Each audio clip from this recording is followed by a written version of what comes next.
My dear brothers and sisters of Sri Balaji Vidyapith and the School of Yoga Therapy, Institute of Salutogenesis and Complementary Medicine.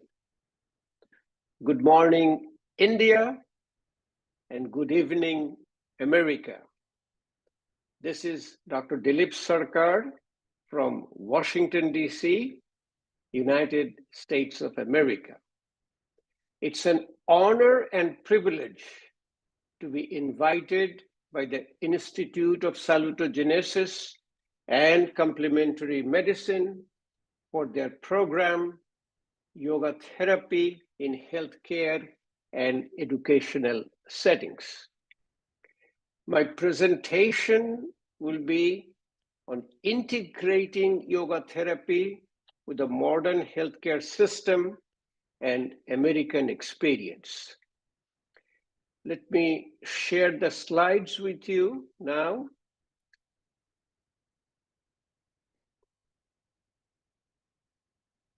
Okay, here we are. I'm going to restrict my presentation primarily on the state of yoga therapy in America. I've been living in this country almost over 50 years, and I have a lot of assignments, you can see. I've been a president of the International Association of Yoga Therapists for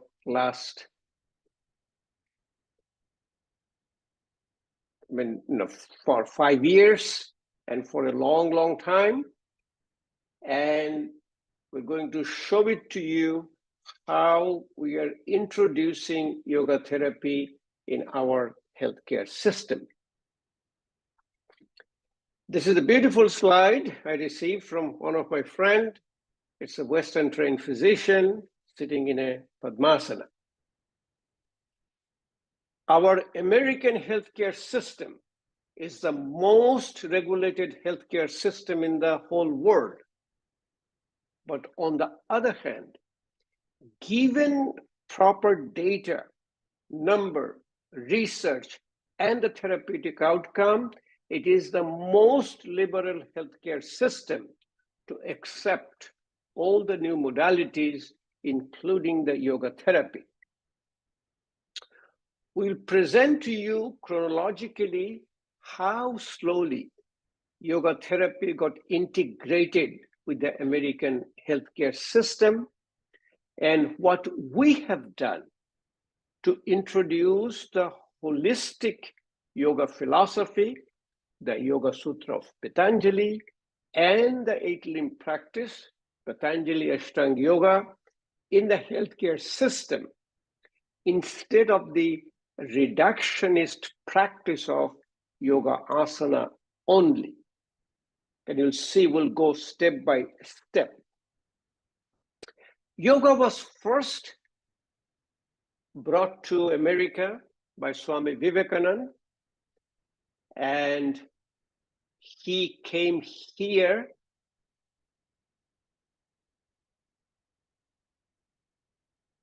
for the lecture at the Parliament of World Religion on September 11, 1893. And he always mentioned that it was 108 years before the 9/11 of United States.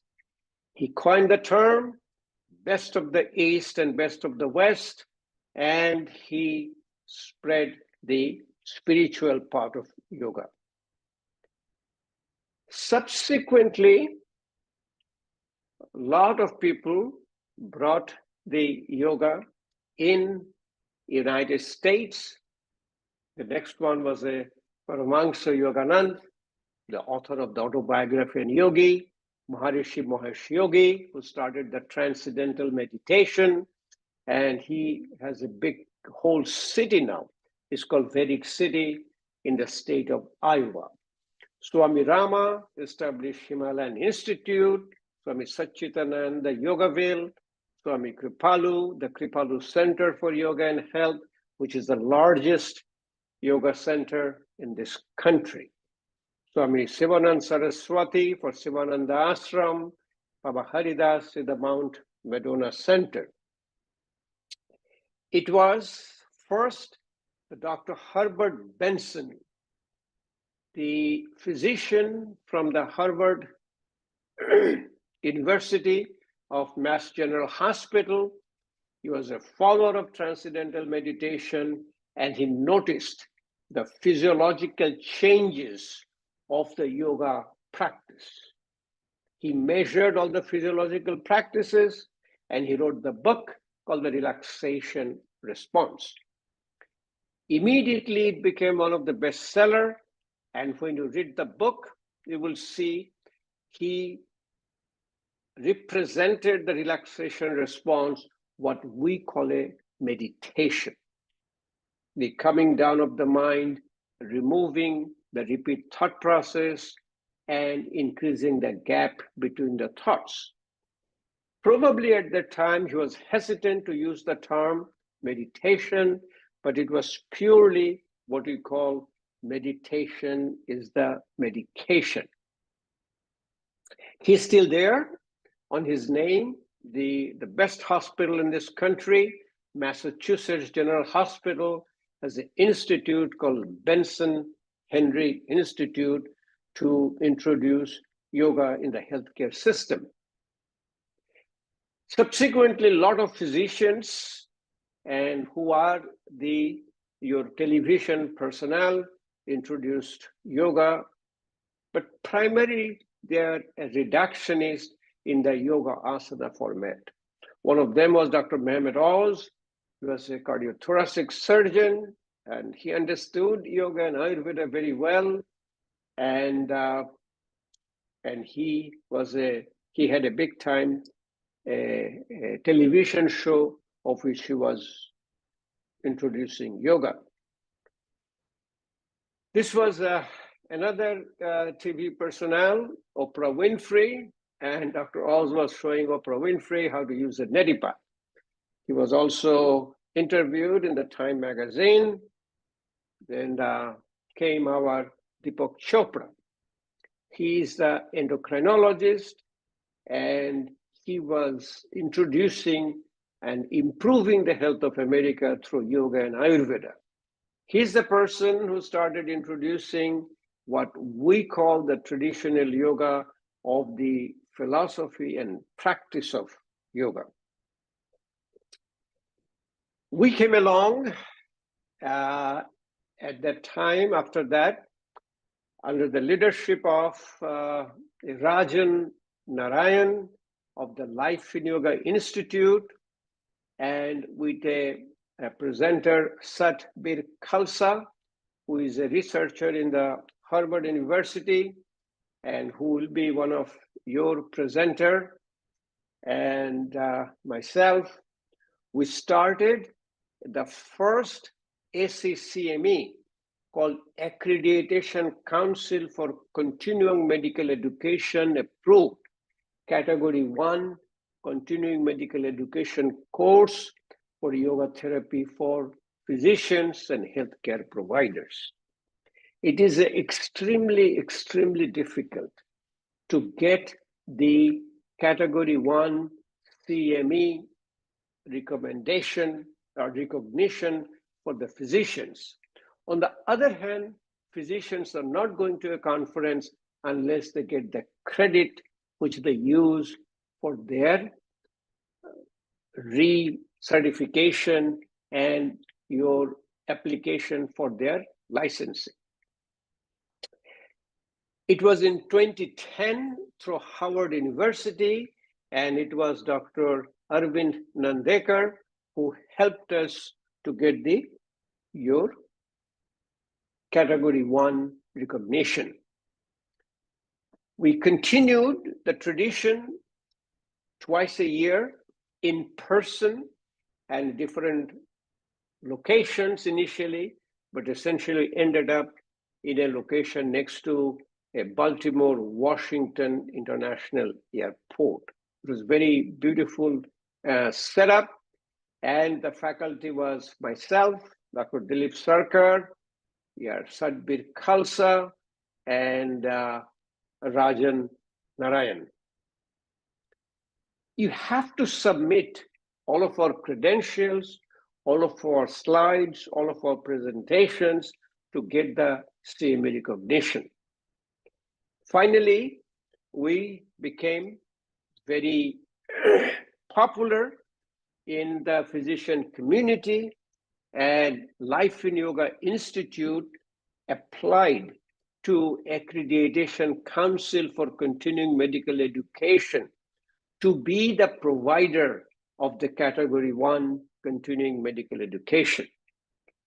It was an extensive process, 300-page application, multiple interviews, but with our persistence of providing that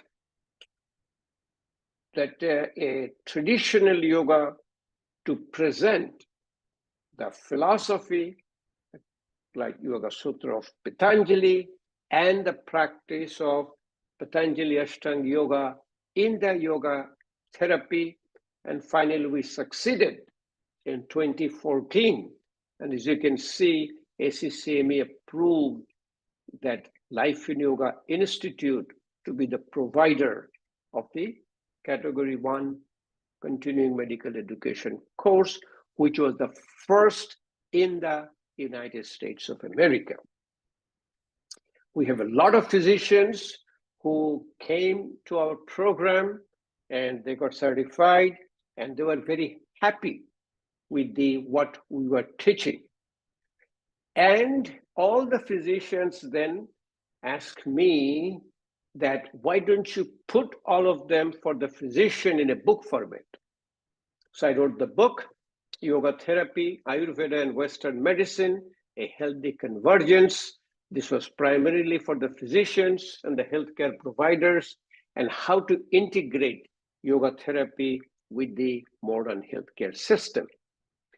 Here is a sketch in front of my book of Albert Einstein and Rabindranath Tagore, the sketch by my wife, Shikha Sarkar, who's an artist, and it shows that a scientist and a philosopher, and we mentioned to our physician friends that when the science meets the philosophy, it's 21st century medicine.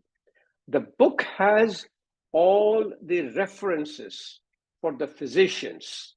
It has references of 25 books from the physicians.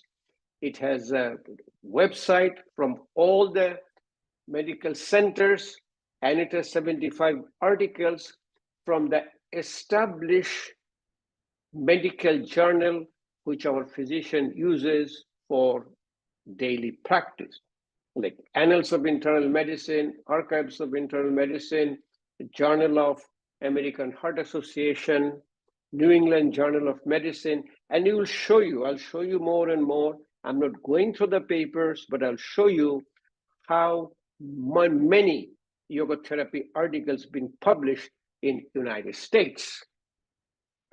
This is our recent book for the physicians, for the healthcare providers, the principle and practice of yoga in cardiovascular medicine. There is about 75 writers and experts. And I also wrote one chapter, which is a daily routine, the dinacharya, to improve the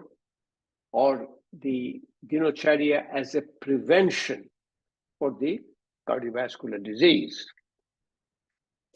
These are the few other books written by the physicians. My friend Timothy McCall wrote Yoga as a Medicine.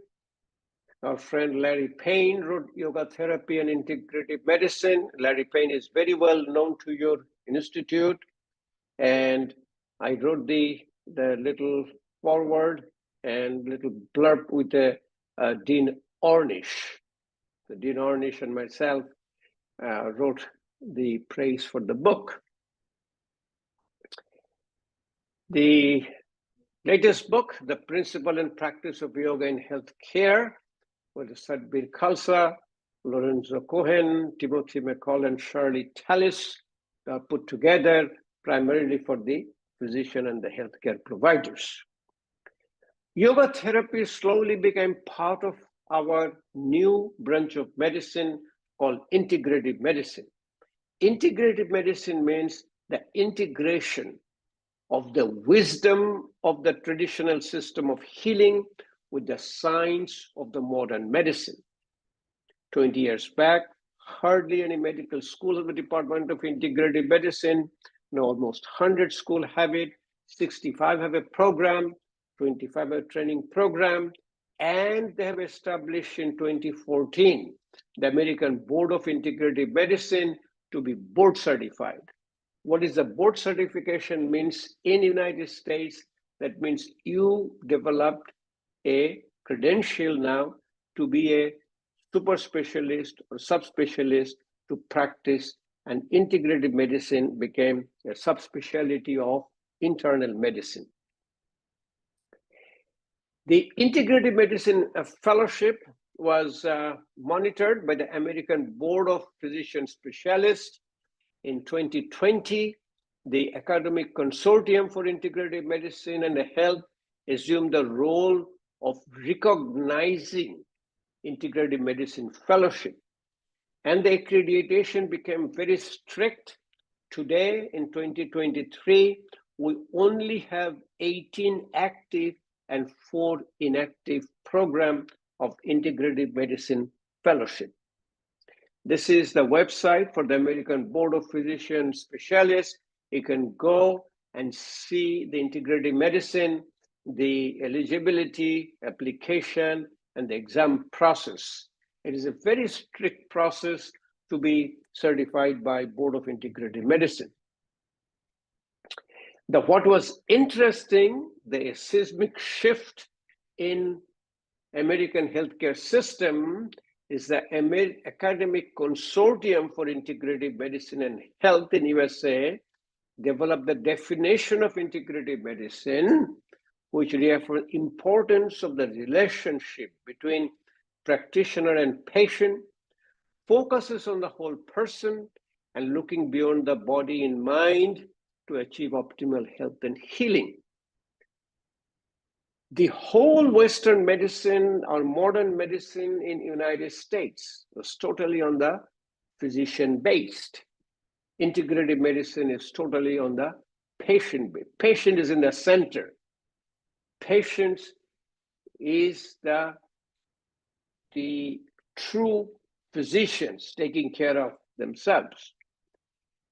So with this shift in the Western healthcare system, we started teaching the physicians the traditional yoga. And let me go over with you next few minutes what we teach. Most of you know what exactly I'm going to show it to you, but this is the shift from the yoga asana based the healthcare versus the whole yogic philosophy and practice in yoga therapy. Tell them it is not yoga, it is yoga. It's a Sanskrit word, union of body, mind, and spirit, union of Jivatma and Paramatma, and it is a text by Patanjali. Said there is a philosophy called Yoga Sutra of Patanjali and the practice Patanjali Ashtanga Yoga, and it was designed for self-realization and the health benefits of byproducts, which you use as a adjuvant therapy for chronic lifestyle-related disorders. Describe our existence as a body, mind, and spirit. Body is a hardware, mind is a software, spirit is a programmer. And I am the programmer. I control my software, so I control my hardware. We teach the Yoga Sutra of Patanjali's in the 4 chapters and go by chapter and emphasize more on your sutra, sthiram, sukham, asanam in the asana practice. We teach them Patanjali Ashtanga Yoga practice, go through yam, niyam, asana. Asana, we tell them It is a posture, external, internal alignment. Pranayama, control and restraint of prana. It's a voluntary regulated breathing. Pratyahara, withdrawal and control of senses. Dharana is a focus. Dhyan is a meditation, controlling the repeat thought process. And samadhi is the union of the body, mind, and spirit. We totally discard the term yoga and meditation, which is commonly used in West and also even in India. I see it quite often. We tell them the meditation then is the seventh limb of yoga, and the meditation is a part of yoga. In the yoga teachers training, we teach them how to do the perfect yoga practices, including the asanas, pranayamas, meditation, or all the 8 limbs. But in a yoga therapy, it's an adaptation of the yoga practices based on the patient's clinical condition. What does it mean? What does it mean that we establish a practice where the patient starts? Some of the patients who come, who can just only sit down in a chair, cannot even turn, cannot even breathe, also comes with the oxygen supplement. We teach them slowly a asana called Sthiram Sukham Asana. Relaxation response, activation of parasympathetic tone. Teach them the pranayama, voluntary regulated breathing, but is purely effortless. They do the pranayama as if it is their normal breathing, and when they continue the practice, a neuroplasticity sets in, and slowly the time gets more and more, and they become more proficient in it. We teach them in stages. Impossible become possible. Inhalation is sympathetic, exhalation is parasympathetic. Teach them how to do a longer exhalation than inhalation. The meditation, we call this the meditation is a medication, and that is a mechanism of action of the yoga therapy. And difference between a meditation and medication, we said there is only one T is here, and in medication there is C.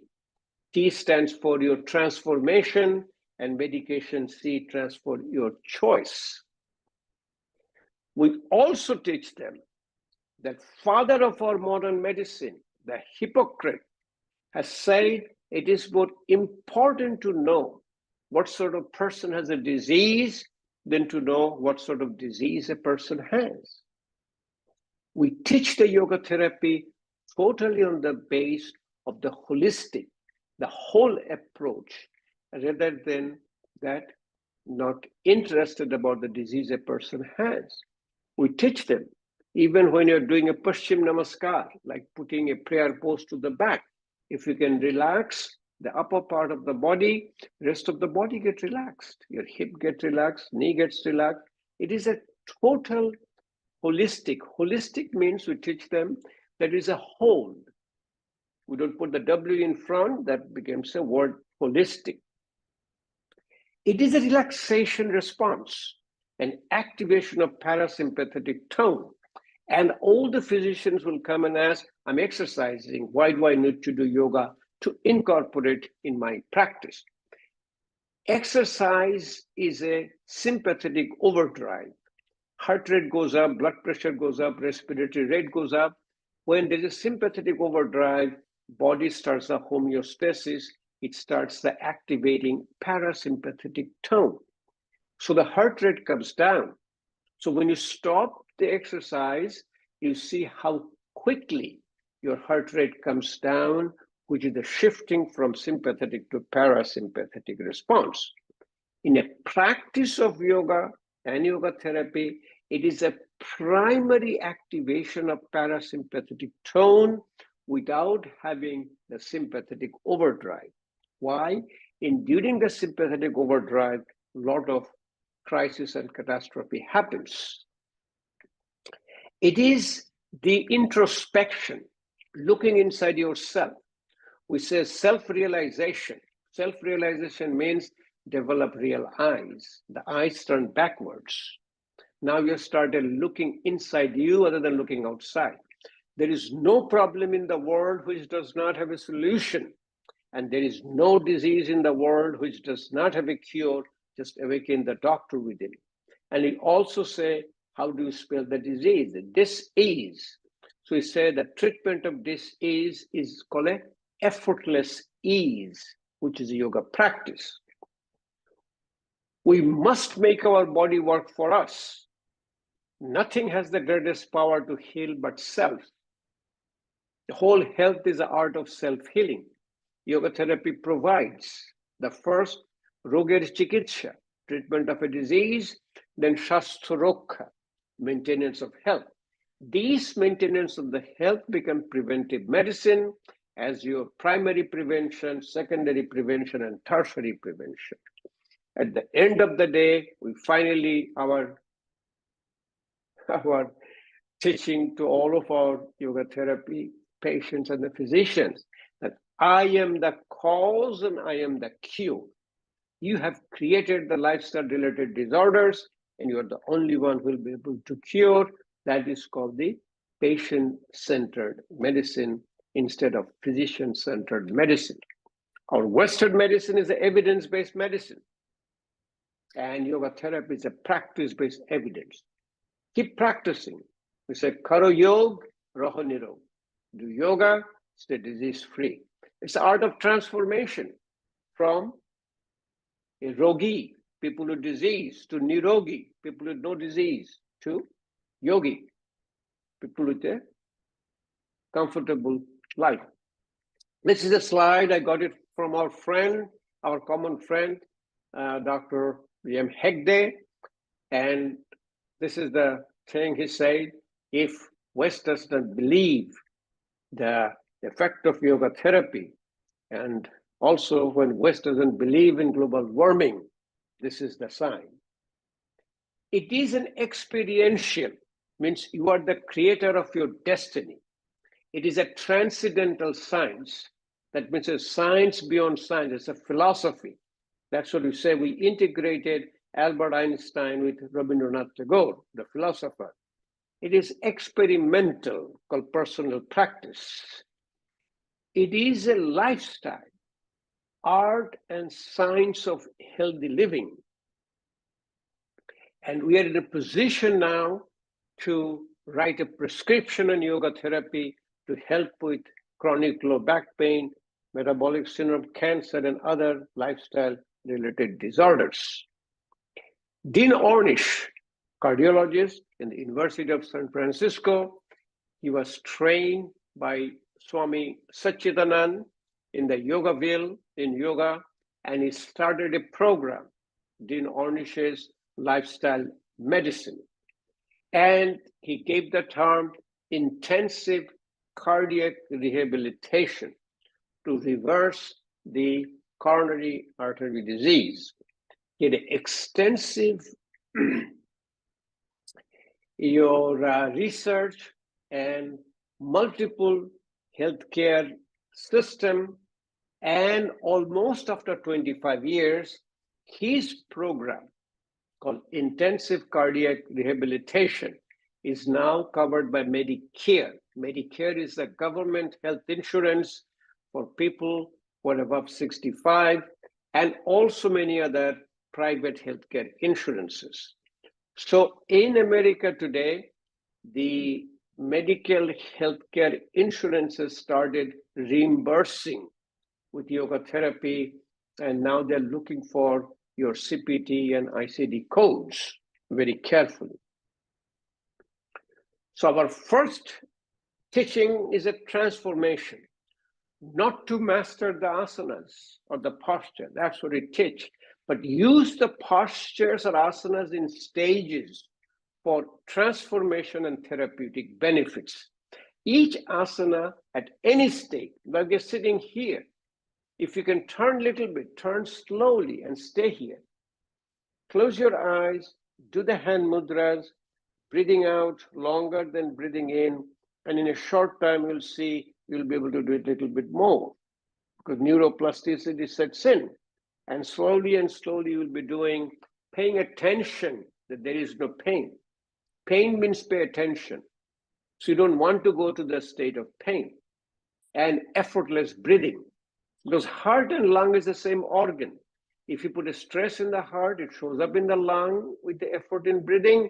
And if you do effort in breathing, it shows in the heart with the increased heart rate and increased blood pressure. It is the yoga practice that meets you where you are. Very important, meets you where you are. You are not going to do perfecting poses or perfecting asanas or perfecting pranayama. A staged approach that teaches a pain-free asana, effortless pranayama, and meditation to optimize body's natural healing power. It also builds physical and mental resilience. So start from the patient who are there and go in stages, and it's in stages, impossible become possible. That is a Desikachar's very wonderful statement. Yoga therapy relaxation, we teach them that you sit down here, you're sitting down in a Sukhasana, and sit down here with the hand mudras, Dhanu mudra or a Gana mudra, and then you close your eyes, pay attention to your breath, breathing out longer than breathing in, relaxation response sets in, you go back to the next in Siddhasana. From Siddhasana, you can go to Ardha Padmasana, then go to Padmasana. In a Padmasana, it is the wonderful relaxation response. In fact, we teach them this relaxation response is the preventive medicine because the relaxation response is going to work through what is called a psychoneuroendocrinology, and we'll be showing it to you how the relaxation response works. It was Swami Rama who first showed that a yogi practicing this pranayama and activation of parasympathetic tone, they can control their autonomic nervous system. Normally, we can only control our voluntary nervous system that can open and close. We cannot even control our involuntary or autonomic nervous system. He was seen by a physician, Elmer Green, in 1969, and he said he can stop his heart. And he was all connected here, and he started stopping his heart. But he started stopping his heart, he got some atrial flutter, and atrial flutter looks like. Then he said, just stop it, don't do it. But in the meantime, what happened, because of peripheral vasodilation and the reduction in the peripheral resistance, the blood flow in the hand through two arteries, radial and ulnar arteries, increased. This was the first introduction of yogis controlling autonomic nervous system. So what we have taught them in the relaxation response is that it increases the preload of the heart. That means volume of the blood received by the heart during diastole. And it is through effortless pranayama, which increases the negative intrathoracic pressure. So with the relaxation response and activation of parasympathetic tone, the peripheral resistance goes down and the afterload get decreased. You have an increasing preload, decreasing afterload, and it causes an excellent improvement of the ejection fraction. And there is no medication which can do it for your heart function. The relaxation response physiology is being published one after another in the medical journals, and I will show it to you. The established medical journals who have published all the articles about yoga therapy in the United States. This is the one in the Public Library of Science. This was actually authored by Herbert Benson, the father of yoga therapy in the United States, and showing the relaxation response, which are an expression of genes, which I'll come and show it to you, what it does to your body and mind. It acts like an antioxidant. It controls apoptosis. This is the Bible of medicine in the United States. The New England Journal of Medicine published an article, then Era of Mind-Body Medicine. Herbert Benson was one of the authors. I'm not going through any of these articles, just to show you how the yoga therapy articles being accepted in the established medical journals in the United States. The Journal of American Heart Association, a prime journal. Meditation and Cardiovascular Risk Reduction, a scientific statement from the American Heart Association, 2017. The Journal of the American College of Cardiology, JACC, one of the most prestigious journal of the yoga-based cardiac rehabilitation after acute myocardial infarction, 2020 publication. This is just a few facts about yoga in America, how many people are doing it, and how much money is there. But American believes that yoga relieves stress, good for you, increases flexibility, strength, and performance.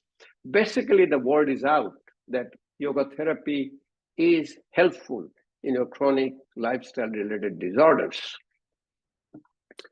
When you look at the PubMed is the search engine for US National Library, and we put a yoga therapy, you will say over 7,000 articles, 7,500 articles.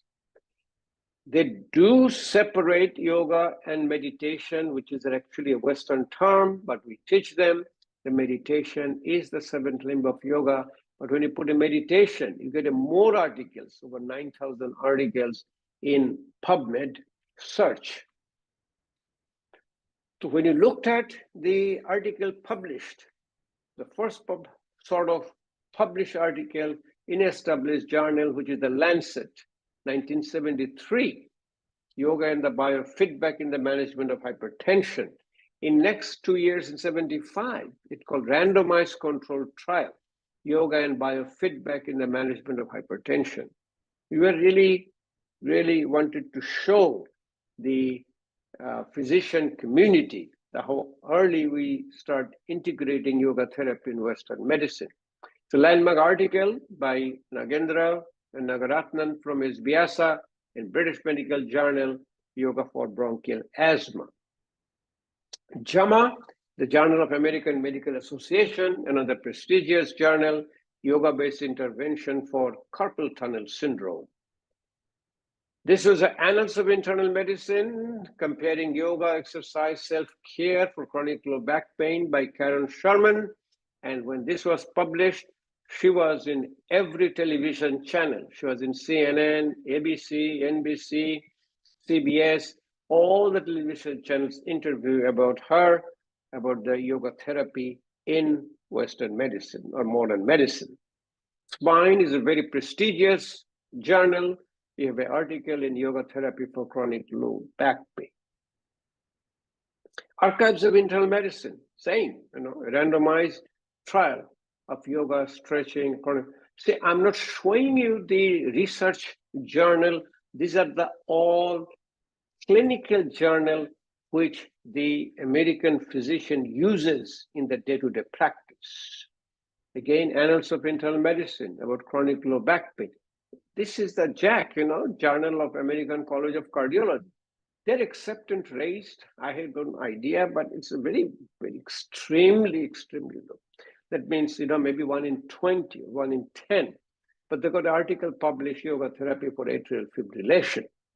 So you can see how it is being accepted slowly and slowly.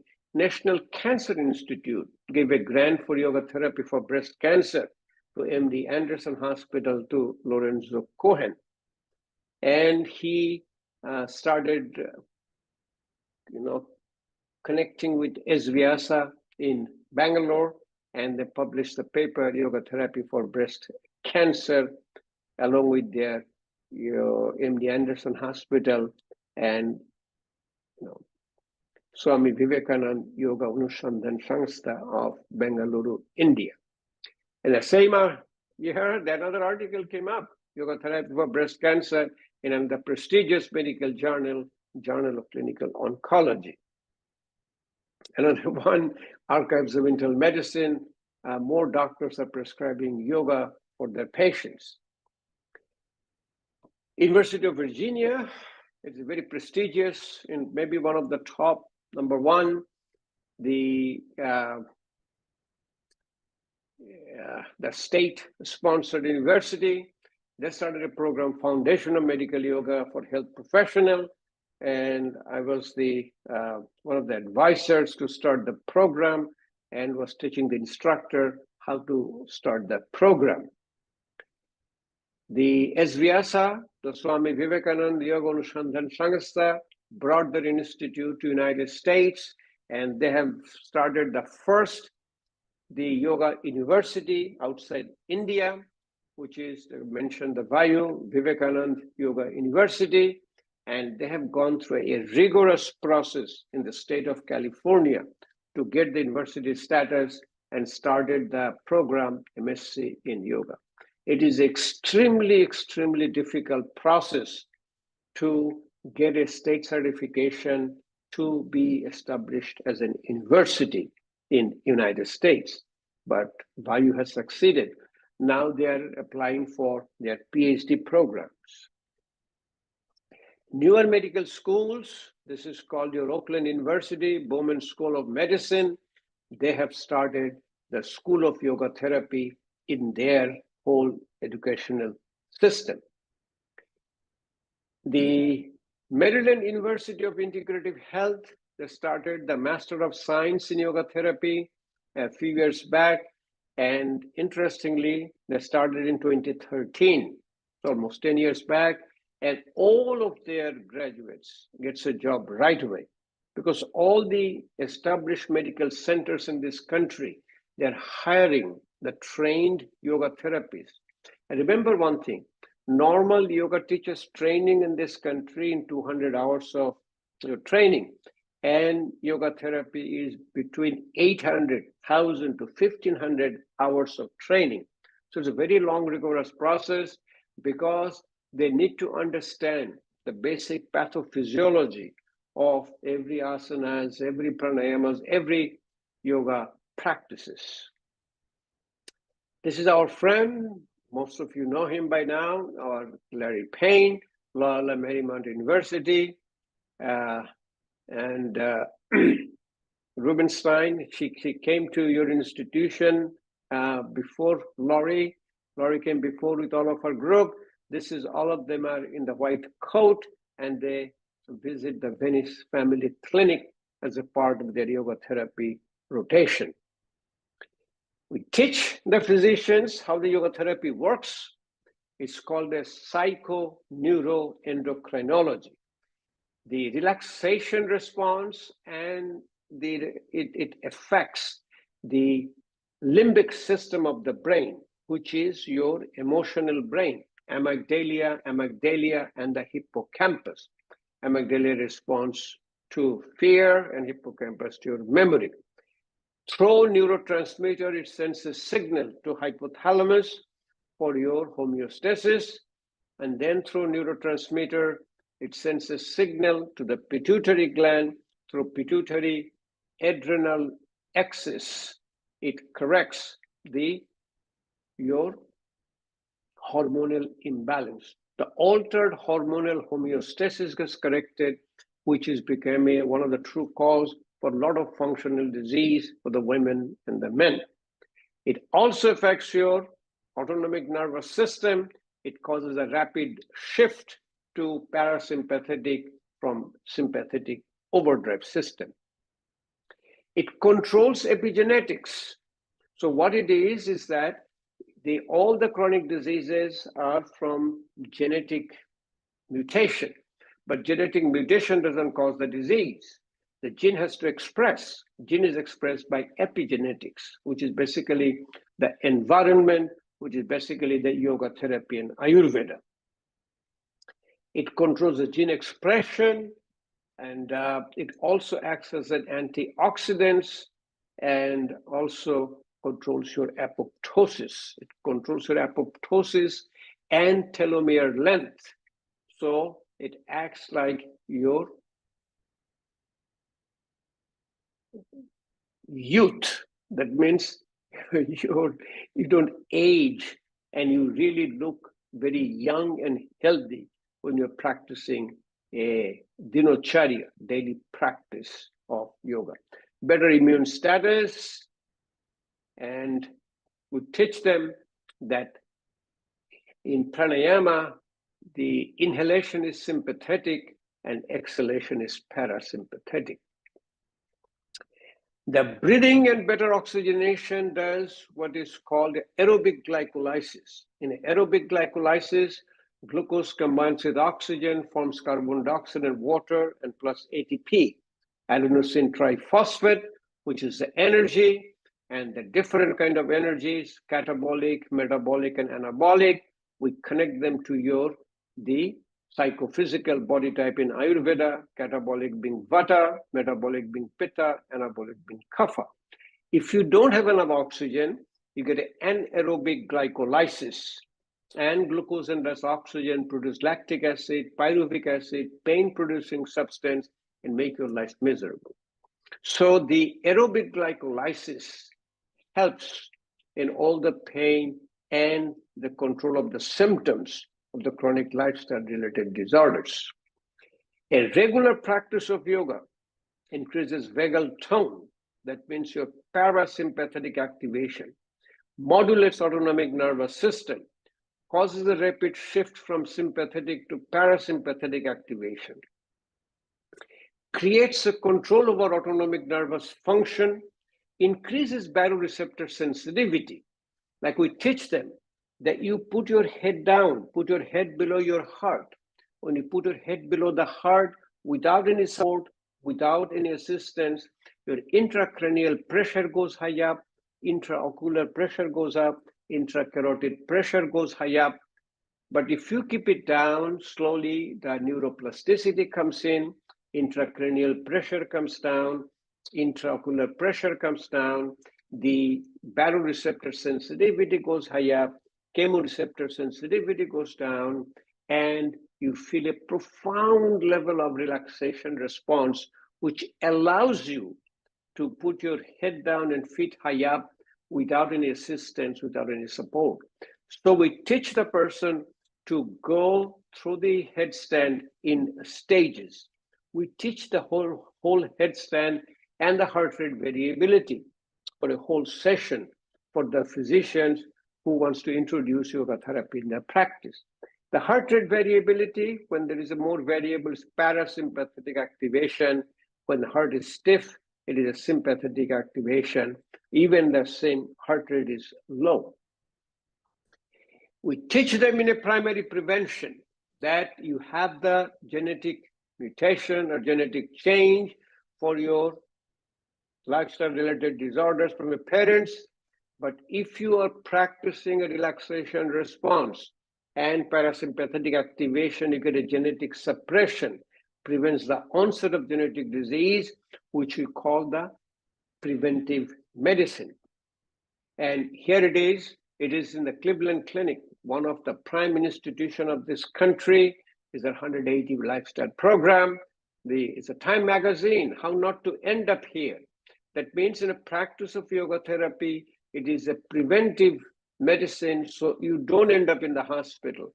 This is their practices in the Cleveland Clinic, and this is their labyrinth they have. They're in charge of the program. It's called a Chief Wellness Officer. There is no illness anymore. It's called a wellness. In a secondary prevention, you are genetically predisposed. You did the lifestyle changes or whatever you did lifestyle created the disease. So now we have the clinical disease, you have the usual and customary therapy, but you included yoga therapy with relaxation response and parasympathetic activation. You get a genetic suppression, prevents progression and reversal of the disease. It is very common that coronary artery disease, it progresses. Or also if you have a breast cancer, there is usual and customary therapy, but after a while, then cancer comes back because genetic mutation is still there. In a tertiary prevention, it prevents the complication of the disease, the complication of diabetes, diabetic nephropathy, diabetic retinopathy. Rehabilitation is very, very important. When you do a regular practice of yoga, primarily we tell them to do a daily practice. We said you take the medication daily for lifestyle-related disorders to practice daily. Better management of disease, less pharmaceutical support, and better quality of life. There's a cure for some genetically your predisposed disease, and these are the few disease examples. National Institute of Health, NIH and FDA, Food and Drug Administration, they control the whole healthcare system in America. And they have their centers called NCCIH, National Center for Complementary Integrative Health, and they help with yoga therapy. And in their website, you have yoga, what you need to know. The director is an MD physician, Helen Langeneville. She's an endocrinologist. She started her job in 2018. The whole NCCIH has a different name before and is established in 1998. And they get a good funding from NIH. And for this year, their funding is close to $170 million. The International Association of Yoga Therapists, the primary association in the United States for controlling and regulating and promoting yoga therapy.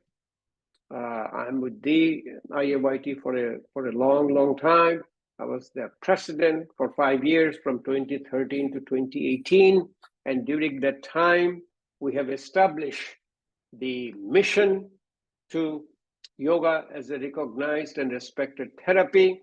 We have a definition, publication resources, conferences. We had a standard, certification, and accreditation. As of yesterday, we have a total individual members of 5,135. We have a certified yoga therapist. We got a certified International Association of Yoga Therapists, 3,948. And my brother, Anand Balayogi, he was the first CIAYT from India. Total member yoga therapy schools are 152, and accredited yoga therapy training program is about 69. This is the definition of International Association of Yoga Therapy.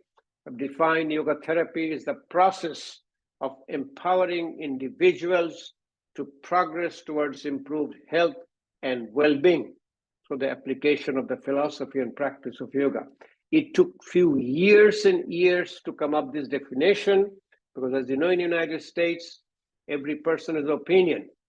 330 million people, 330 million opinion.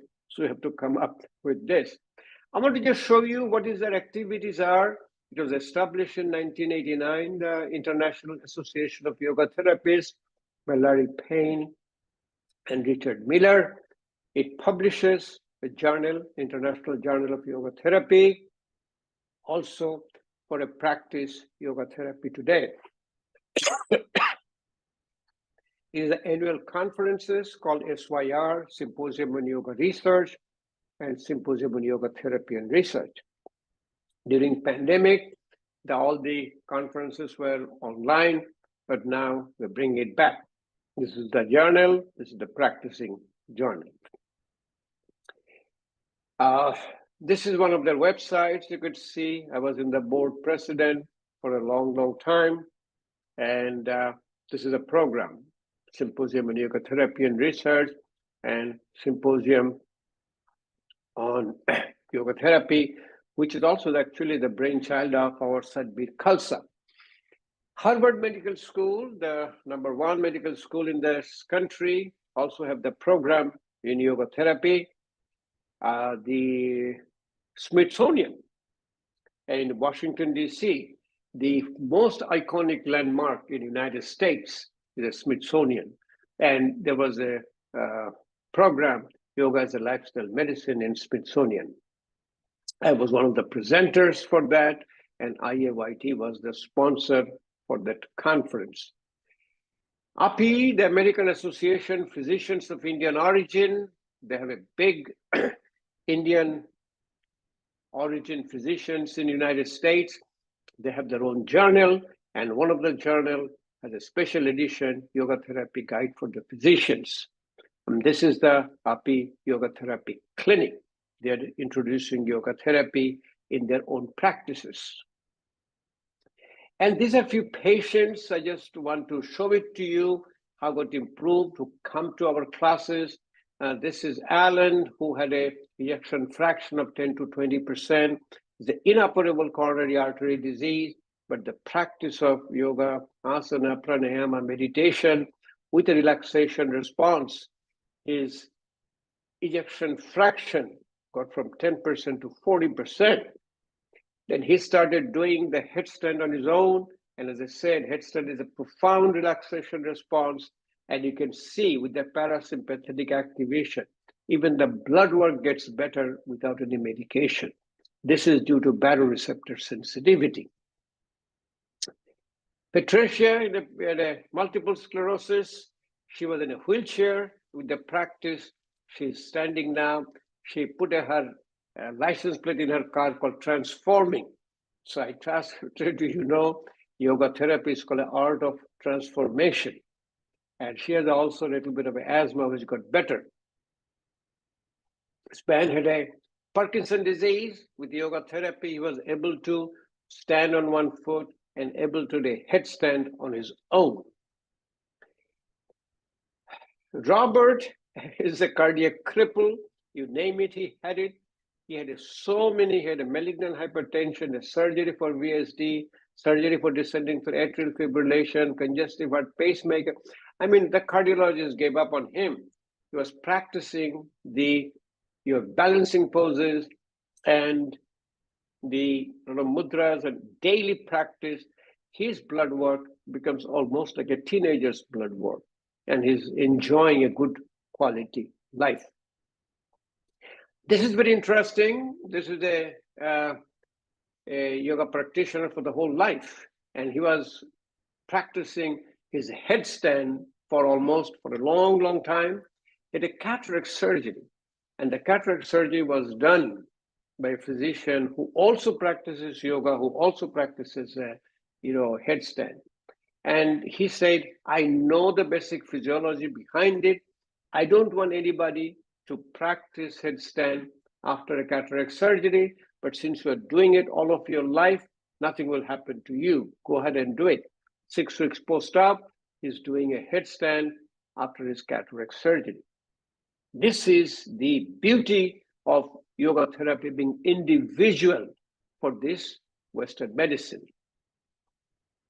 She's actually in charge of the Parkinson's disease program in the Virginia Beach area, and she got better with the yoga therapy. Look at the Parkinson person is doing a tree pose, Brikasha. It also improves your outlook. This lady, when she came, she had a stroke, intracranial hemorrhage, and she was sitting down doing nothing. Slowly we tell them to, why don't you keep your spine straight, keep your eyes closed, do some pranayama. Slowly and slowly she get into it. Then she started putting on some nicer clothes. She started putting on some makeups on, and finally one day come with this bright clothes on her. So what happened, when you feel better, you look better. So finally, to finish my session, I always tell people, where do we learn this origin of yoga therapy? Origin of yoga therapy, we learn from the babies. All the children does yoga. Why? Because they feel better. It creates some physiological changes for which they keep on doing it. I have 2 grandbabies. I taught them. They do every yoga poses. Actually, the school also teaches them. They sit down in Vajrasana, Sukhasana. They get up into a Bhujangasana. This is Salavasana. Adhumukha, downward facing dog, Marjarasana, Jatat Parivartanasana, another one, Kupavista Konasana. We try to do it and they do it normally because this is the part of that, Paschimottanasana. So all they do is yoga poses. There, we try to do a balasana, but here they do it so spontaneously without any effort. Supta Baddha Konasana, that's the way they sleep. They put the foot together, they sleep, babies. We teach the people with insomnia to start sleeping with a Supta Baddha Konasana. They do a Nukasana, boat pose. So this is my last slide for you to take home. This was a slide from Chuladin Ornish. This was from Swami Satchitanand of Yogaville. He was invited in the University of Virginia with a large group of physicians to give a talk on yoga therapy. He got into the chalkboard. He wrote illness and wellness. Then he circled I and the we when he says, when you change I to we, the illness became wellness. Thank you for giving me the privilege to present to you the integration of the yoga therapy and modern healthcare system and American experience. As I said, this is a bad timing for us from United States. Your 10 in the morning or 10:30 in the morning will be our 1 o'clock, 1 a.m. So that's what I'm sending you the recording, and Anand will take care of it. And if there is any question, comments, and if you can put it in the Zoom, I'll be glad to answer for all of you. Again, thank you for giving me the privilege, and it's a good night from America.